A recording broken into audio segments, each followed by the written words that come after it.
నమస్కారం. నేను మీ doctor చిన్నమై లంజిరెడ్డిని. Graduates సమస్యల పరిష్కారానికి మీ గొంతుకనే వస్తున్నాను. మీ మద్దతు నాకు అందించి నా అభ్యర్థిత్వాన్ని బలపరిచి మొదటి ప్రాధాన్యత ఓటు వేసి గెలిపించాలని ప్రార్థిస్తున్నాను. భారత్ మాతాకి జై. తెలంగాణలో ముఖ్యంగా ఇప్పుడు 3 ఎమ్మెల్సీ ఎన్నికలు జరగబోతున్నాయి. ఎప్పుడైనా అధికార పార్టీకే ఎడ్జ్ ఉంటుంది, కానీ బీజేపీ చాలా కాన్ఫిడెంట్ గా ఉంది. మా లెక్క పెరిగింది, మేమే కొడతాం ఈ 3 అంటూ. ఎందుకంటే ఢిల్లీ ఎలక్షన్స్ ని బేస్ చేసుకుని కిషన్ రెడ్డి గారు మాట్లాడారు, రఘునందన్ రావు గారు మాట్లాడారు, చాలా మంది బయటకు వచ్చి మాట్లాడారు, ఒక పిలుపునిచ్చారు. అక్కడ కాంగ్రెస్ కి 0 వచ్చింది, ఇక్కడ కూడా అదే వస్తుంది అంటూ. మీరు 23 డిసెంబర్ ఎలక్షన్స్ లో కూడా తెలంగాణలో ఏం చెప్పారు, వచ్చేసినాం గవర్నమెంట్ బీసీ ముఖ్యమంత్రి అని బండి సంజయ్ని పార్టీ అధ్యక్షులను తీసి కిషన్ రెడ్డిని పెట్టి బీసీ ముఖ్యమంత్రి అభ్యర్థి అని డిక్లేర్ చేసిండు. ఏం జరిగింది? 8 సీట్లు వచ్చినాయి. కిషన్ రెడ్డి గారు ప్రాతినిధ్యం, ఆయన పార్టీ అధ్యక్షుడిగా కేంద్ర మంత్రిగా ఉంటే అమర్పేట కూడా ఓడిపోయింది. బండి సంజయ్ గారు ఓడిపోయిండు. గవర్నమెంట్ వస్తుందని చెప్పాను. ఎట్టి పరిస్థితుల్లో తెలంగాణలో పార్లమెంట్లో హిందూ ముస్లిం మధ్య కులాల మధ్య బట్టి కొన్ని సీట్లు రావచ్చు. ప్లస్ మొన్న వచ్చిన స్ప్యూరియస్ సీట్లు అయితే బీజేపీ బీఆర్ఎస్ అలయన్స్ తోనే 8 సీట్లు వచ్చినాయి. ఆ లెక్క ప్రకారం వాళ్ళకి 2, 3 రావాలి. అంటే మీరు ఎంపీ ఎలక్షన్స్ కి సంబంధించి అలయన్స్ అయ్యారనుకుంటున్నారా? 100%. నేను ఎంపీగా నేను 10 పార్లమెంట్ తిరిగినా కదా, ఎక్కడరా బాబు ఏందని చెప్పి 2-3 రోజులు లేదు సార్. కంబైన్ కలిసి 60 కంబైన్ గా ఇద్దరు 2 పార్టీ లీడర్ కలిపి డోర్ టు డోర్ క్యాంపెయినింగ్ కానీ మండల మీటింగ్లు ప్లస్ పోలింగ్ రోజు జరిగినాక పోలింగ్ తర్వాత తెలుసుకుంటే ఒకటే టేబుల్ దగ్గర కూర్చొని పోల్ చిట్టీలు రాసిస్తుంది సార్ వాళ్ళని. కాంగ్రెస్ 12 పార్టీ వాళ్ళు 0తో అవమానాన్ని భరించైనా బీజేపీని గెలిపించాలని ఎందుకంటుంది? ఇప్పుడు ఎందుకంటే కాంగ్రెస్ 13-14 వచ్చినాక తెలంగాణలో బీఆర్ఎస్ ఉండదు, బీజేపీ ఉండదు. ఇక సింగిల్ గా ఒకటే పార్టీ 20 ఏళ్ళు అధికారంలో ఉంటది.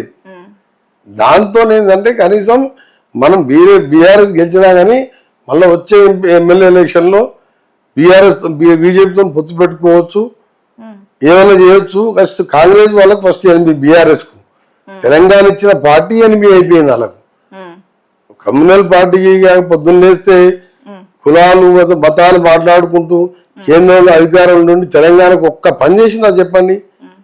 తెలంగాణ రియాలైజేషన్ బిల్లు పెట్టితే ఒక Bayyaram steel plant, railway coach factory, ఒక నేషనల్ ప్రాజెక్టు ఏమన్నా చేసిందా? గట్కేసరికి వెళ్ళి యాదాద్రికి ఎంఎంటీఎస్ 50-50 పెట్టుకోవాలంటే నేను రైల్వే మినిస్టర్ అడిగితే 100% మా కేసీఆర్ ఇవ్వండి, 100% ఇవ్వండి అంటే 100% ఆయన ఇచ్చి ఇప్పుడు టెండర్ ఇప్పుడు పిలుస్తున్నాం. గడ్కరీ గారు అని కొన్ని నేషనల్ హైవేస్ తెచ్చుకున్నాం. వాళ్ళు అప్పుడు 4 ఎంపీలు ఉండి ఒక సెంట్రల్ మినిస్టర్ ఉండి కూడా ఏం తెచ్చుకోలే. ఇప్పుడు ఇవాళ 8 మంది ఎంపీలు ఉండి 2 క్యాబినెట్ మినిస్టర్, ఒక powerful mining minister. Bayyaram mining ఈయన దగ్గరనే ఉంది. ఎందుకు స్టీల్ ప్లాంట్ పెడతలేడు? అక్కడ రీఆర్గనైజేషన్ యాక్ట్ లో ఉంది కదా. అందుకనే బీజేపీ ఎప్పుడు కూడా తెలంగాణలో పార్లమెంట్ వచ్చే వరకు అప్పుడు ఆ పరిస్థితులను బట్టి కేంద్రంలో అధికారంలో ఉంది కాబట్టి ఎంపీలుగా గెలిపిస్తే మనకు కొంత లాభం ఉంటుందని అనుకున్నాను. కానీ ఒకసారి 4 గెలిపించాను, ఒకసారి 8 గెలిపించాను. అది బీఆర్ఎస్ పుణ్యమని 8 వచ్చినాయి. నెక్స్ట్ టైం 100% అండి. మీరు ఎంక్వైరీ చేసుకోండి. నేను అవదని చెప్పే అవసరం లేదు. ఎవరైనా మెదక్ సీటు సిద్దిపేట ఎప్పుడు 1,00,000 మెజార్టీతో గెలుస్తారండి. 2,000 మెజార్టీ వచ్చింది. సిరిసిల్ల బండి సంజయ్ కాన్ఫరెన్స్ లో 6,000, కేసీఆర్ కాన్ఫరెన్స్ లో బీజేపీకి 6,000 లీడ్ వచ్చింది. గజ్వేల్ సీఎం ముఖ్యమంత్రి గారు కొండపోచమ్మ మల్లన్న సార్ అని కట్టుకును, ఆయనకు 2,000 లీడ్ వచ్చింది, 2,000 బైనస్ వచ్చింది, బీజేపీకి ఎక్కువ వచ్చింది. అంటే వీళ్ళు అంటే వేయించినట్టుగా ఓట్లు.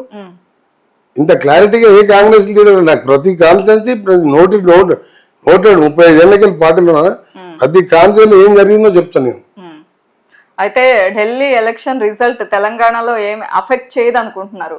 ఏమున్నదండి, మీరు పదే అంటున్నారు లంక బిందెలు ఉన్నాయేమో అనుకుంటే ఉత్త బిందెలు ఉన్నాయని.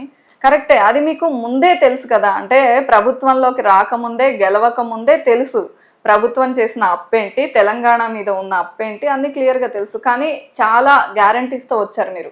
అంటే ఏ ధైర్యంతో వచ్చారు? సంపద సృష్టించవచ్చు అనుకున్నారా? ఏమనుకున్నారు? ఇప్పుడు సంపద సృష్టిస్తాం.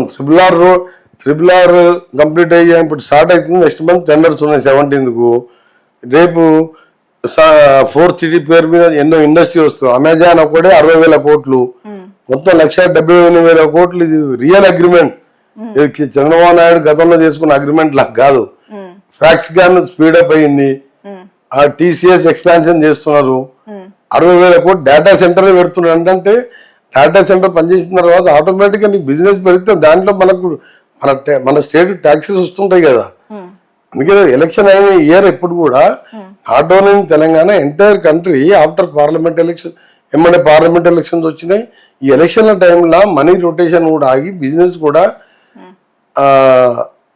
తగ్గడం, ట్రాన్సాక్షన్ తగ్గడం, అన్ని స్టేట్స్ కు all over India central government కూడా అనుకున్నంత రెవెన్యూ రాదు. సో ఇప్పుడు పెరుగుతున్న రెవెన్యూ పెరుగుతుంది కాబట్టి అన్ని ఫిలప్ చేస్తాం. లంక మీద ఆయన ఖాళీ చేసినా లంక మీద లేకున్నా మాకేం చేయాలో మాకు తెలివి ఉన్నది, మాకు అడ్వైజర్స్ ఉన్నారు, మా సీఎం గారికి మంచి ప్లాన్ ఉన్నది. డెఫినెట్ గా మేము అన్ని చేస్తాం, ఏది వదిలిపెట్టేది లేదు. అయితే